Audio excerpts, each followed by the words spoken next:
Hi, this is MarkLittle. I've been meaning to do this video for quite some time. I was talking to a financial advisor today. That's what I do. I am a financial advisor. I've been advising other financial advisors for over 25 years to implement what I have done. But the thing I heard today that I've heard so many times over the last couple of decades is when I talk about what's possible in their business, the response is, I'll believe it when I see it work for me. I'll believe I can acquire 100 ideal clients when I have 100 ideal clients, or I'll believe that I can consistently exceed highly affluent, complicated clients' expectations when I see it with my own eyes. When I see it unfolding, then I'll believe it. My concern about this, and the reason I've been wanting to do this video for some time, is because that's a trap. That type of thinking is a trap. I can tell you with authority because I've been there and I've fallen in this trap back when I started in this business. Where it came for me, now I can't speak for every financial advisor, but where it came for me was frustration. I had been in a lot of coaching programs. You join a coaching program for financial advisors. You start off all excited. They promise all this stuff and it doesn't pan out the way the coaching sounded up front, or it's not working for me, whatever the case. Eventually, I'll believe it when I see it. Now, other advisors have achieved a certain level of success. Maybe they've leveled off and they're just simply having a hard time getting to the next step. Now, just for those of you that don't know me or haven't listened to many of these videos, as I said, I am currently a financial advisor. It was in 2002 that I was pushed out in front of industry groups to do travel around, speak at conferences and so forth about the methodology that I had developed. So for the last 25 years, I have heard more advisors say this, I'll believe it when I see it. So many times, my response is always the same. So I wanted to do a video giving a good response to that attitude. Bottom line, it's a trap. So what's the starting point? The starting point is you have to understand that this feeling, it's a feeling, it's a belief. So it's not tangible. It's not something you can put your hands on. It's never going to harm you. It's an emotion. It's feelings. It comes from somewhere, but it's coming from inside you. So that's what you need to realize, that this is what my business coach, which flashed back 25 years ago, my business coach, and he's still one of the world-renowned business coaches in our profession, Bill Backrack was my coach. He just made the point to me, what if you never see it? Does that mean it's not possible? No. His point was, it's a trap. It's a limiting belief. That's what he called this. He says, this is a limiting belief. You don't think it can work for you. Why? Because you're not worthy? Because you're not as good as others who have done this? Is it that you've just fallen on your face in the past? Or is it that you're just tired of trying new things and you're just giving up? He encouraged me to focus on things I could control and not obsess over things I can't control. So it's okay if I look at a coaching program and think to myself, it's not my personality. Or in many of these programs, if it's client acquisition or something like that, many programs, I'm not trying to insult them, but I think in reality, my assessment of many programs is they're manipulative sales processes. That's one of my problems. I'm an introvert. I have call reluctance. So going back 40 years ago when I started in this industry, I remember my branch manager looking me in the eye and saying, why did you ever get in this business? Didn't you know what you were getting into? What made you think that in an industry where you've got to rub elbows with potential clients in order to acquire clients, being an introvert, like what did you think was going to happen? I failed. I was, according to my manager at the time, I was the worst performer in the nationwide firm but I turned it around. At that moment, I figured I didn't know the term yet, but that was a limiting belief. I figured out this was all in my head. It is real. It's just not tangible. That's what I think you need to think of as a starting point. And most of these limiting beliefs are not true. The starting point is to acknowledge this is just an attitude. It's just a feeling. It's an emotion. Is it true? And in my case, I was thinking, it's either not true or I don't know, and there's no way to know. So focusing on the things I can control, well, what is that? All right.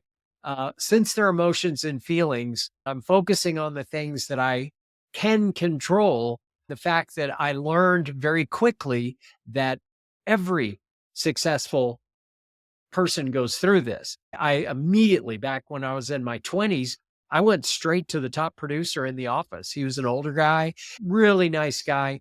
Yeah, he used to take me out to lunch because he knew I was starving. He felt sorry for me. He said he has these same limiting beliefs. He just pointed out, you think you're different? If the top producer in the office had these limiting beliefs, why did I think I wouldn't have them? So what he does, what successful financial advisors do, what I learned to do eventually is that the thing I can control is my actions, that I just need to push through these limiting beliefs and take action anyway. So any successful entrepreneur, forget financial advisor, we all have these limiting beliefs. They're all mindset, limiting beliefs, attitudes, emotions. Every successful business owner eventually figures out how to push through these limiting beliefs. So the idea of obsessing over feelings is paralyzing. And since everybody feels these self-doubts, you can refuse to let these beliefs prevent you from taking forward action. The question is, do you know what to do next?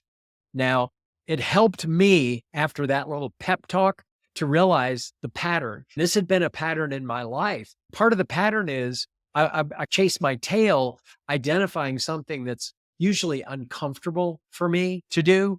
In the case of this was back in the 1980s, but when I was first hired, I was at a Wall Street based firm, but all these firms, they just shoved you on the telephone, gave you a list, said, here, call the richest people in town, say this. It was like a script. So I knew the action. I knew what to do. I saw others in the office making progress and having success with this. I just was uncomfortable. This was a process that I felt was manipulative. I was not comfortable doing it. So the question becomes, if that course of action, if that thing I know works is not going to be for me, then what is my plan of action?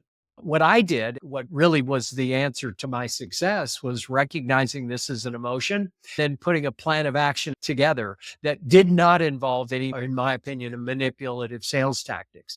So I developed a way to acquire clients involving no sales tactics, no pressure, no appointment setting techniques, nothing like that. It's just, I put together an action plan where I identified all the points where I was actually uncomfortable. I had never done that before. Here's what I'm doing here and here. When I pick up the phone right before I'm going to call someone or right before I walk in a meeting, that's where are the points in this action plan where I feel uncomfortable. I focused on those areas of discomfort. I just sat down with a blank sheet of paper and a pen. I wrote down the obstacles to the things that were making me uncomfortable. I literally brainstormed. Here are some possibilities of actions that I could take that are within my control that would either reduce or eliminate these uncomfortable points in the plan. So that's the program that I teach today. Now, the question is, can you push through these emotions? I'm giving you a template that you don't need to join our program. If you're not making progress and you're saying, here's another program, oh, but I'll believe it when I see it. And oh, here's a successful person, works for them, but I'll believe it if I see it. I'll dabble in it. I'll try to implement what they're doing. But if it doesn't work, I'll move on to the next thing. That's the trap. It's circular. Like I was saying, chasing my tail. But the key is you focus on what you can control. Can you identify the points of discomfort? Put some sort of a plan. You may not be able to eliminate the discomfort, but the point is, have you identified them, made a plan that will allow you to push through with as little discomfort as possible? In the end, What's the moral of this story? Uh, I Me believing it when I see it is the trap. What is required is you have to have belief before you take action. If action is the key, just worrying and deciding that a limiting belief is going to paralyze you, if that emotion is worrying about things that are not in your control, then action is in your control, creating a plan of action that you can at least attempt, and then just putting one foot in front of the other and moving forward. What is that? What do we call that? It's a choice. So this whole thing is just a choice on your part. Rather than saying, I believe it when I see it, why not say, I will believe it and I will take action and I'll believe it until I see that it doesn't work. Flip it around. It's a choice. And the only thing holding you back from action is fear. So create a plan to push through the fear. It's literally a choice. If you choose to do something differently and you choose to take action, your actions are going to resolve your biggest dilemmas, your biggest problems, your biggest obstacles, the wall that is preventing you from getting to the next level. Again, the key is to create a forward action plan with strategies and tactics, avoiding or limiting the pain points that's preventing you from moving forward. So if you're in action mode, I'd be happy to talk this through with you. But I'm only wanting to talk if you're in action mode.